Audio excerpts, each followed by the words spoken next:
Hey everybody, and welcome back. I am finally doing reviews again. I took way too long of a break when doing them because I just kind of stopped, and then I started doing Let's Plays and all that, but I'm back, and I'm doing Bates Motel, which is going to be my main focus. Might do a couple of other shows here and there, but I'm really focusing on Bates Motel on the second season, because I'm really enjoying it so far, even if it's just the first episode. Now, I have to say that most times the review will not show up on Monday night. This one's actually a little late, and some may be. But it's because I have a new job, and with my schedule, when I get home I have to catch up on Bates Motel, Castle, and the following until the other two shows go off or take a break or whatever. You usually won't see my reviews up on Monday night because by the time I catch up with them it's really too late to do anything. But with that said, let's go ahead and jump into the review.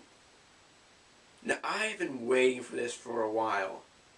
When the first season ended, I couldn't be sure they were going to do a second one. Of course, immediately I started looking online, and I found out pretty quickly that they were. And so excited, and I rushed home from work. I was like really excited. I knew I had to see it. I was prepared for it not to be good. I didn't expect it not to be good, but I was prepared. Just so I wouldn't be too let down if it didn't turn out to be very good. But I have to say, I was quite impressed. One of the things it does well is it keeps the mysteries going, it keeps the suspense going, it keeps it guessing.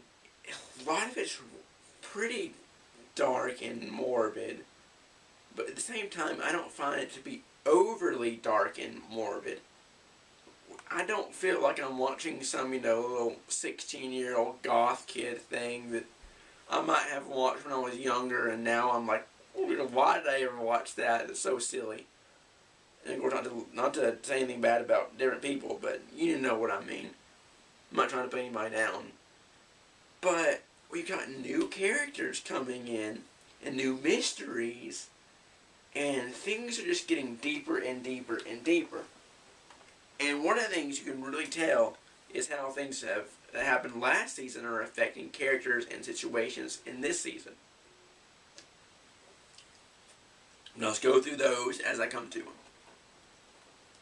So, we know that the teacher is dead, and we believe that Norman killed her.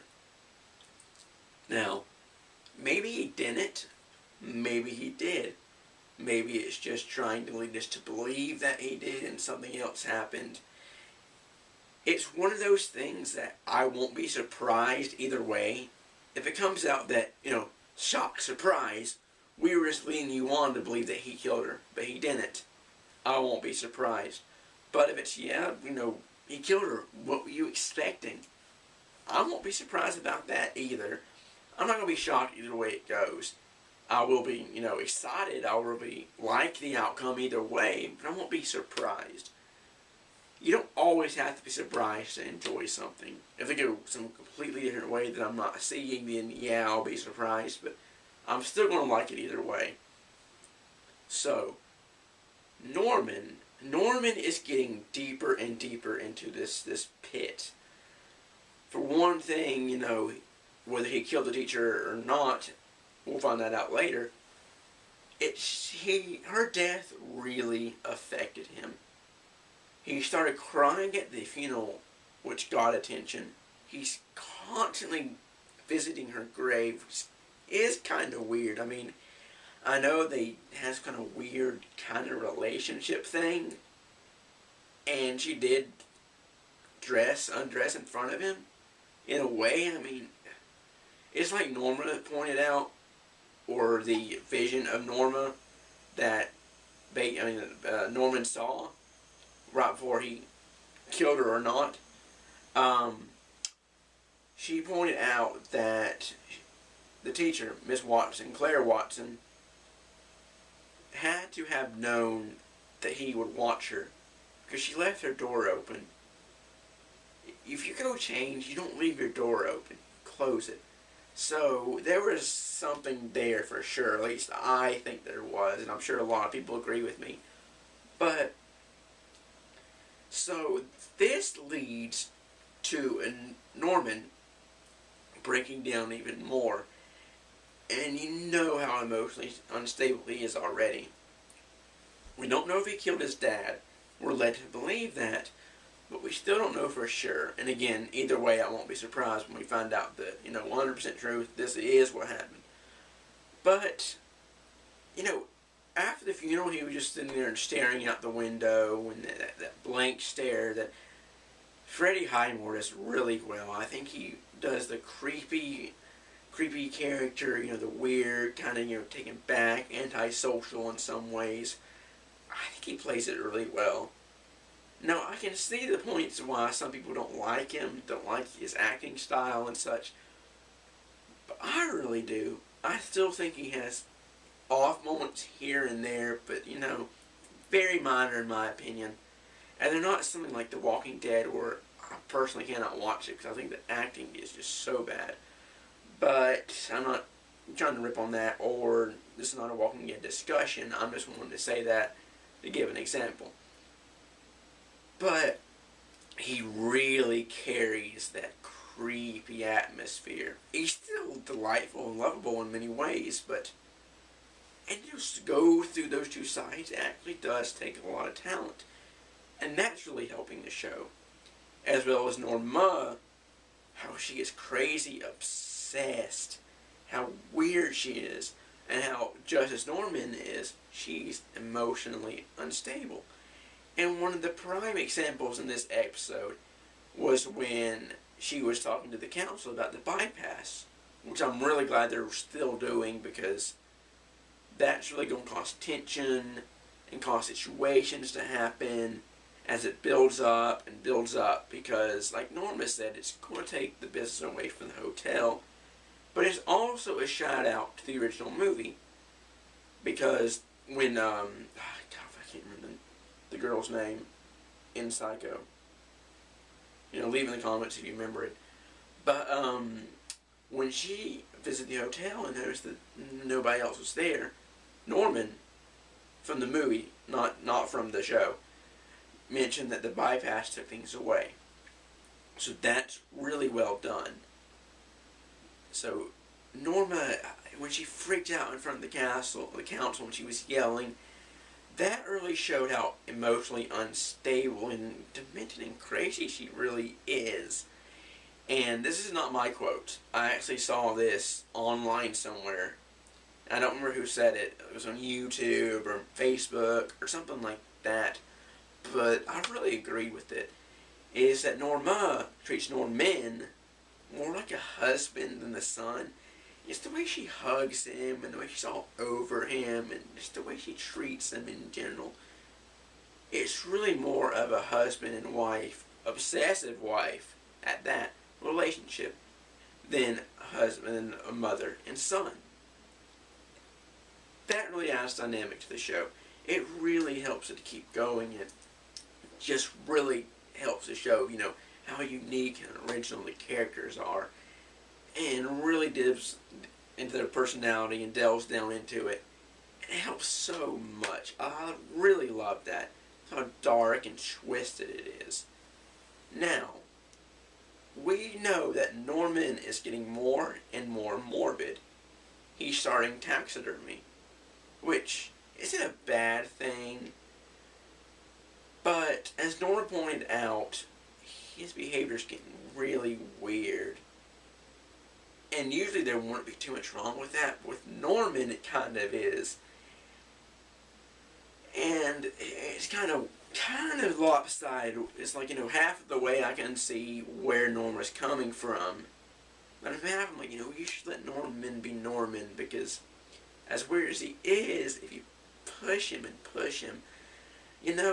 he's probably going to get worse off. But at the same time, you can't let him alone. So I like how they're doing that. I was really impressed with the way they're doing that. And Norman actually had me laughing one time because, and this is another where how he's just getting really tensed up. And he was being sarcastic at one point while he was driving. And Norma was, complaining about, you're doing this wrong, don't crash into a tree, don't swerve off and crash into a tree. But when she took over the wheel after they left the graveyard, he was like, oh, I don't remember exact words, but, don't swerve off and hit a truck, you hit the bumpy things in the road twice. Giving her the exact same kind of medicine that she was giving him. And that sarcasm was funny. At the same time, is twisted, really showing how messed up he is and how much Claire's death affected him. Now, Emma wasn't in this episode too much. Neither was Dylan.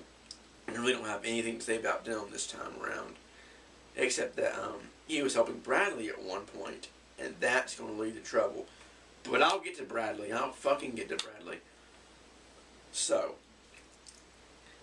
what I noticed about Emma is she's looking a little more raggedy. She doesn't look bad. I mean, she's still a pretty girl. Very pretty actress, actually. But it looks like she's not taking as much care of herself. Her hair was a little ragged. She's kind of like the color's drained from her face. She's definitely not as bright and cheery as she usually is. And she always was. I mean, she's not la la la la, skip around and dance. But she was really cheery, especially for somebody in her condition. And I think the whole Norman thing, going back to Bradley and, him breaking her heart over it and everything, it's really affected her as well. Because she was kind of sarcastic and short with Norman, kind of had not an in-your-face attitude, but kind of, I don't care kind of attitude. And I really like Emma. And I really like how she's doing this. Because, well, it's not the character I'm used to and love. It shows a new side. And it shows how she's being affected by everything that's happening. How negative it is on her. And there's so many negative effects on all these characters. And that brings me to Bradley. She is getting really fucked up. She tried to kill herself. Now she's in this kind of zombie-like state, not kind of like Emma, but completely different at the same time. Kind of think that zombified, I don't give a shit, kind of expression. But at the same time, she's much more morbid. She's really going off the deep end. And the fact that she shot Gil, when she got in the house, I saw something like that coming. But at the same time, there was kind of a shock, like, holy shit, And the thing is, it was done really sloppily. So, she's probably going to get caught unless, Romero tries to cover it up, because I really don't trust him. I don't think he's totally 100% legit. I watched back through the old episodes on Netflix, and I noticed he knew where the money was that Abernathy was looking for. And I'm also wondering if we're going to see Abernathy again. Now, I know he got shot, but how many times have you seen somebody get shot, stabbed, whatever, fall into the water, and everybody thinks they're dead and they come back? That's another thing. If they bring him back, I won't be surprised. If they keep him dead, I won't be surprised. It's weird, I heard a noise, but it's my refrigerator. But anyway, so I'm really liking what they're doing with the show. I'm really liking how they're getting darker and delving into more of the psyche of everybody. And it's really good. And one of the things I noticed that I need to point out was that the same scene when Norman was staring at the window, out the window, was right after the funeral. He was kind of blank stare, but he had the necklace. He had Claire's necklace. And we also found out that supposedly Gil was dating Claire. exactly what was up with that. In the first season, remember, we saw her on the phone with somebody. She was really upset. You know, she was upset with him telling me, don't call me again or something like that. And Norman happened to see it. Was that Gil? Or was it the mysterious man, the mystery man, that Norman found at the grave? Like, he kept going up there. And I still have points to make, so it's not ending quite yet. But he kept going up to the grave, which is also worrying Norma. And she made a good point. He's obsessed with morbidity. And it is one thing to be morbid and dark, but it's another thing to be obsessed. Like Norman really is. Excuse me. An obsession with anything can easily to disaster. You can love something, can be really into it, but obsession is where you cross the line, and he really is getting obsessed. And also, Romero noticed that because he talked to Norma about it. And that's how she found out. But when Norman went up there, and he saw that mysterious man, and started taking pictures, he chased him. He chased Norman out, like, why are you taking pictures of me? And I could understand someone being upset about some random kid just running around taking pictures. But this guy definitely had something to hide by the way he tried to attack Norman. And another thing I noticed, and this may be just me, but another thing that I think Romero is dirty is when Norman showed him the pictures. Of course, he acted like it was no big deal, but he it was almost subtle. It was almost where you couldn't see it. And I thought that was really well done, if that's what he meant to do. Kind of reaction, like, you could tell by the look on his face for just a split second, at least I thought, that he recognized the guy and he knows what's going on. So, wow. That's about all I have to say about this one, but totally stoked about Monday night. I can't wait to get home from work and see what happens next. We've seen some stuff in the previews, like Emma is getting with some other guy, and that's definitely going to lead to problems. Something I saw is possibly, I saw like a little clip of it really quickly, that Norman may try to dig up the corpse of Claire and use taxidermy on her to make kind of a life doll of her, and that's going to be fucked up. I really hope they go that route, because that's going to be really fucked up. And it's really going to add a lot of style to the show. So, anyway, really impressed. Really liking the show so far. The second season. Can't wait to the next one. I'll do the review on that one. I plan to continue in these reviews, get back into them, get back on track, do Let's Plays and everything. So, that's it. If I think of anything else, I'll probably shoot a quick follow-up. But for now, that should be it. I hope you guys enjoyed this review. It's been a while, so I might be a little rusty. But yeah, I mean, great show so far. I'm really liking the acting from all the actors. Even the characters that, like Dylan, that I don't like so much, or not as much. But like I said, in the first season, he started to grow on me. Not one of my favorite characters, but a lot more likable than he was at first. And he's going into trouble too later in the season. But until next time, peace out.